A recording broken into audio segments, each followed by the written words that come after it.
آداب، یہ آکاشوانی ہے۔ خبروں کے ساتھ میں تمیز الدین۔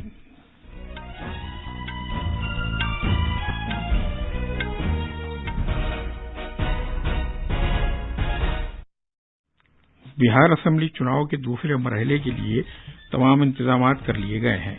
وہاں کل 17 ضلعوں کے 94 حلقوں میں ووٹ ڈالے جائیں گے۔ بھارت نے کووڈ کے خلاف لڑائی میں ایک نمایاں کامیابی حاصل کی ہے۔ اب تک 75 لاکھ سے زیادہ افراد روبہ صحت ہو چکے ہیں۔ قومی سطح پر شفا یاب ہونے والوں کی شرح 91.68% ہو گئی ہے۔ آسام میں 8 مہینے کے وقفے کے بعد آج سے تعلیمی ادارے پھر کھل گئے ہیں۔ بھارت نے پاکستان سے کہا ہے کہ گلگت بلتستان کی حیثیت بدلنے کی بجائے اس علاقے کو فوری طور پر وہ خالی کر دے۔ اور آج شام ابوظہبی IPL کرکٹ ٹورنامنٹ میں دہلی کیپٹلز کا مقابلہ رائل چیلنجرز بنگلور سے ہوگا۔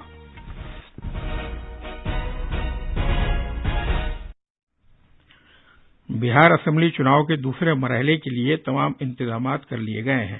کل 17 ضلعوں کے 94 حلقوں میں ووٹ ڈالے جائیں گے، جن میں پٹنہ، ویشالی، سیتامڑھی، دربھنگا اور مدھوبنی بھی شامل ہیں۔ 2.86 کروڑ سے زیادہ ووٹر 1463 امیدواروں کی قسمت کا فیصلہ کریں گے۔ ان امیدواروں میں 146 خواتین اور ایک مخنث بھی شامل ہیں۔ پولنگ کا وقت صبح 7 بجے سے شام 6 بجے تک رہے گا۔ ریاست کے اعلیٰ چناؤ افسر HR سرینواس نے بتایا کہ 8 نکسلی سرگرمیوں سے متاثرہ علاقوں میں پولنگ 4 بجے تک ہوگی۔ ان حلقوں میں راگھوپور، پارو، میناپور اور الاولی شامل ہیں۔ ایڈیشنل اعلیٰ چناؤ افسر سنجے کمار سنگھ نے بتایا کہ نکسلی علاقوں میں حفاظتی دستے تعینات کر دیے گئے ہیں تاکہ پولنگ کے دوران کوئی گڑبڑ نہ ہو سکے۔ BJP 45 سیٹوں پر، JDU 43 اور وکاس شیل انسان پارٹی اس مرحلے میں 6 سیٹوں پر چناؤ لڑ رہی ہیں۔ RJD نے 56 سیٹوں اور کانگریس نے 24 سیٹوں پر اپنے امیدوار کھڑے کیے ہیں۔ ان کے علاوہ LJP کے 52، RLSP کے 36، BSP کے 33 اور NCP کے 29 امیدوار بھی چناؤ میدان میں ہیں۔ ادھر مدھیہ پردیش میں 28 اسمبلی حلقوں کے ضمنی چناؤ کے لیے انتخابی مہم کل شام ختم ہو گئی۔ ان 28 اسمبلی حلقوں میں کل صبح 7 بجے سے شام 6 بجے تک ووٹ ڈالے جائیں گے اور آزادانہ اور منصفانہ پولنگ کو یقینی بنانے کے لیے تمام انتظامات کیے گئے ہیں۔ ایڈیشنل اعلیٰ انتخابی افسر ارون کمار تومر نے بتایا کہ ووٹ کل ڈالے جائیں گے، جس کے لیے سیکورٹی کے تمام انتظامات کیے گئے ہیں۔ ان ضمنی چناؤں میں کل 355 امیدوار میدان میں ہیں اور چناؤ کے دوران کووڈ-19 کے رہنما خطوط پر سختی سے عمل کیا جائے گا۔ 33 خاتون امیدوار بھی میدان میں ہیں۔ بھارت نے کووڈ وبا کے خلاف لڑائی میں ایک اہم کامیابی حاصل کی ہے۔ ملک میں مجموعی طور پر 75 لاکھ سے زیادہ مریض صحت یاب ہو چکے ہیں۔ صحت یابی کی قومی شرح 91.68% تک پہنچ گئی ہے۔ زیر علاج مریضوں کے مقابلے میں شفا یاب ہونے والوں کی تعداد 13 گنا زیادہ ہے۔ ملک میں کل ملا کر تقریباً 75,45,000 مریض روبہ صحت ہو چکے ہیں۔ گزشتہ 24 گھنٹے کے دوران لگ بھگ 53,000 مریض صحت یاب ہوئے اور انہیں اسپتالوں سے چھٹی دے دی گئی۔ اسی مدت میں تصدیق شدہ مریضوں کی تعداد لگ بھگ 45,000 رہی۔ زیر علاج مریضوں کی تعداد بھی 7% سے کم ہو گئی ہے۔ مجموعی طور پر 5,61,908 افراد کا علاج چل رہا ہے، جو کل معاملات کا صرف 6.83% ہے۔ وزارت صحت کا کہنا ہے کہ ملک بھر میں طبی بنیادی ڈھانچے کی سہولیات بڑھانے، مرکز کے معیاری طریقہ علاج پر ریاستوں اور مرکز کے زیر انتظام علاقوں کی جانب سے عمل آوری کے نتیجے میں شفا یاب ہونے والوں کی مجموعی تعداد لگاتار بڑھ رہی ہے۔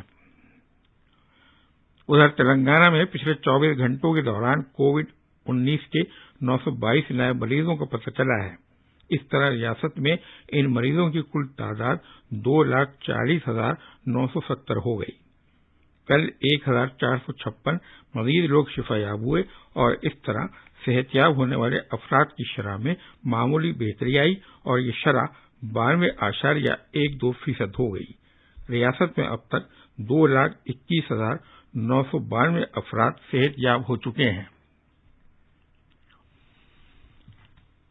ملک نے کووڈ کی جانچ پڑتال کے سلسلے میں بھی ایک اہم سنگ میل قائم کیا ہے۔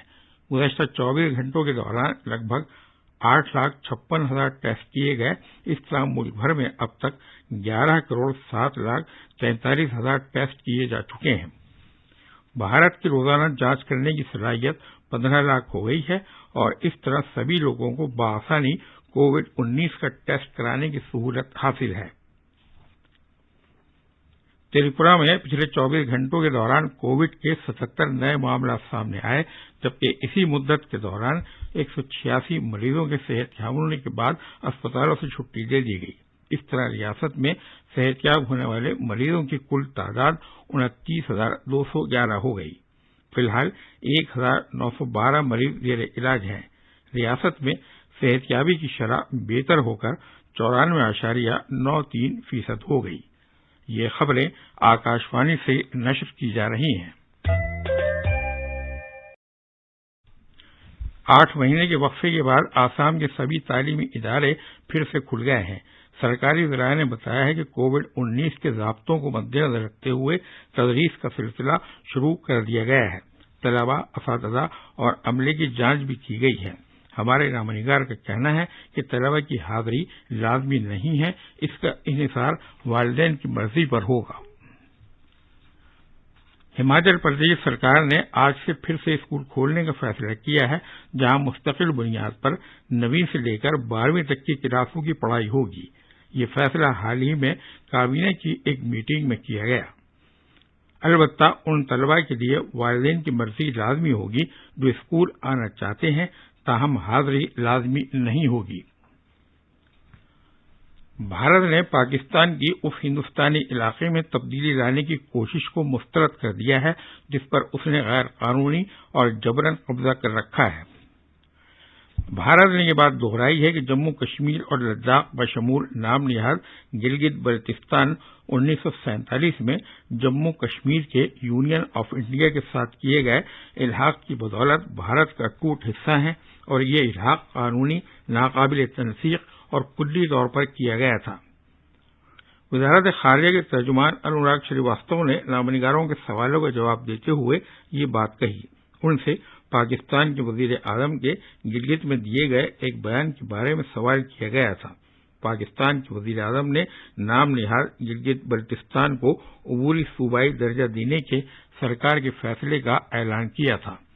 ترجمان نے کہا کہ پاکستان کو ان علاقوں سے کوئی سروکار نہیں ہونا چاہیے جن پر اس نے جبراً اور غیر قانونی طریقے سے قبضہ کر رکھا ہے۔ ترجمان نے کہا کہ پاکستان اپنی اس طرح کی کوششوں سے اپنے غیر قانونی قبضے کی پردہ پوشی کرنا چاہتا ہے، لیکن وہ پاکستان کے قبضے والے علاقوں میں رہنے والے ان لوگوں کے عوام کے 70 سال سے زیادہ عرصے سے جاری استحصال، آزادی اور انسانی حقوق کی خلاف ورزیوں کو نہیں چھپا سکتا۔